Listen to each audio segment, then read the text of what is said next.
Episode 4, Fear, Sin, and Salvation, the Psychology of Obedience. By now, we've seen how sacred texts were curated, edited, and codified, but texts alone do not shape belief.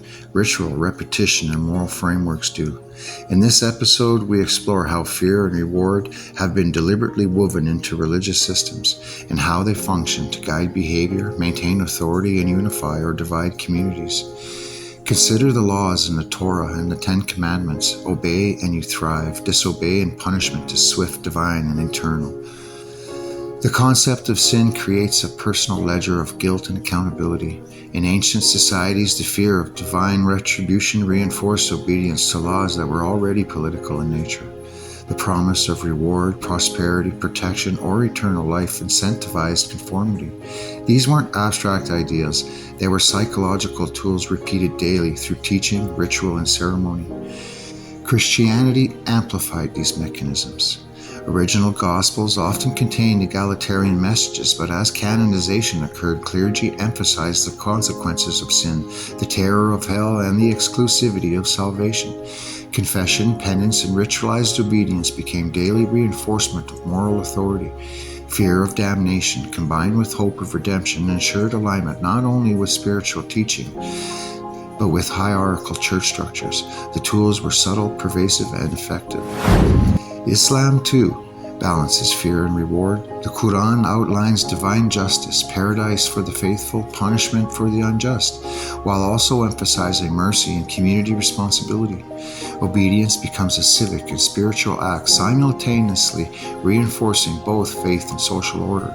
Early leaders codified these lessons into law and ritual. The faithful internalized these principles, and deviation was framed as both spiritual and social transgression. Once again, the mechanism was the alignment of belief and behavior. This strategy is not limited to Abrahamic religions. Hindu texts outline dharma, karma, and moksha, reward and punishment across lifetimes. Buddhist teachings use moral cause and effect to guide conduct. Even secular societies, the same principles appear in morality tales, parables, and civic rituals. Fear and reward are universal tools for shaping human behavior. Religion simply formalized, symbolized, and amplified them. Ritual acts as reinforcement. Repetition turns moral principles into reflex. Prayers, fasting, sacrifice, and pilgrimage are embodied reminders of obedience and consequence. Public ceremonies amplify communal oversight. A visible audience ensures accountability, social cohesion, and compliance. Fear of shame, guilt, or exclusion often works alongside belief in divine judgment, magnifying obedience. Reward similarly is ritualized. Blessings, sacraments, communal recognition, or promises of afterlife reward reinforce alignment with prescribed norms. These dual forces, push and pull, operate subtly yet powerfully. Beyond psychology, social structures codify the system. Hierarchical priesthoods, councils, and clergy becomes intermediaries, gatekeepers who enforce doctrine and mediate reward and punishment. Access to sacred knowledge is limited. Literacy, symbolism, coded messages, and oral instructions create tiers of understanding. Ordinary members receive simplified narratives emphasizing moral consequences. This creates both control and cohesion. The community obeys, the elite interpret, and the mechanisms is self-reinforcing. The result is systemic. Communities bound by shared fear and reward develop predictable behaviors. Beliefs are internalized, transmitted across generations, and weaponized when needed. Compliance is naturalized. Questioning appears dangerous. Conflict often arises not from differences in doctrine alone, but from enforcement of moral boundaries that align with institutional power.